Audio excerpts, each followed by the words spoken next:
Well, I think our mini budget, as always, has been not inspiring.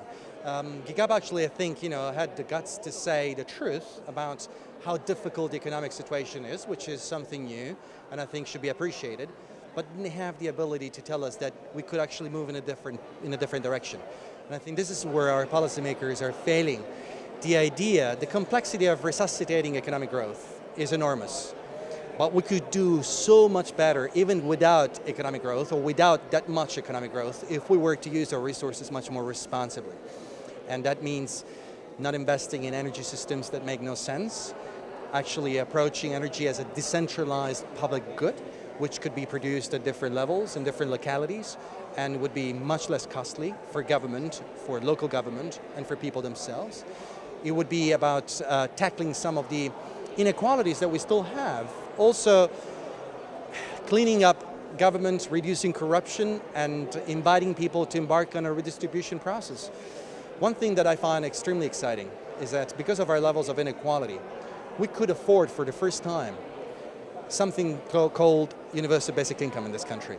By giving our households 500 rand a month, we could really lift millions of South Africans out of poverty, reducing the massive cost of social grants by simply unifying the system. Nowadays we spend a lot of money and a lot of inefficiencies in running our social grant systems, as you know. We could have a universal system that gives each and every household 500 rand, changing the way in which people understand money, not giving them the perverse incentive of having to have kids and having to have unemployed people in order to get it. They would get it anyway. And with that little expenditure, we could really eradicate poverty, or at least lift out of poverty millions and millions of households. This is the kind of conversation I think I'd like to have at a time when economic growth is going down. And rather than crying about it, I would rather have a conversation about how do we optimize the resources we already have. We talk about Eskom all the time. We've experienced load shedding, we've experienced a number of problems, corruption, scandals, mismanagement, and often the debate is about how to fix Eskom, how to make it more transparent, work more efficiently.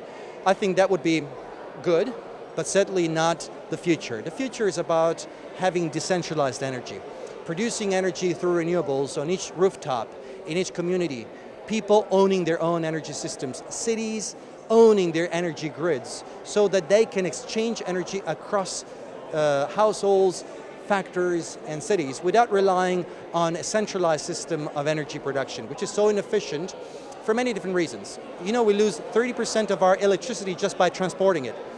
But if you produce locally, you don't have to transport electricity. A power failure in one of the central plants causes blackouts across the country. If you have a decentralized system, that doesn't happen. And it's good for the environment. I'm not advocating another independent power producers program, which was large solar, large wind, requiring billions and billions of rand to activate.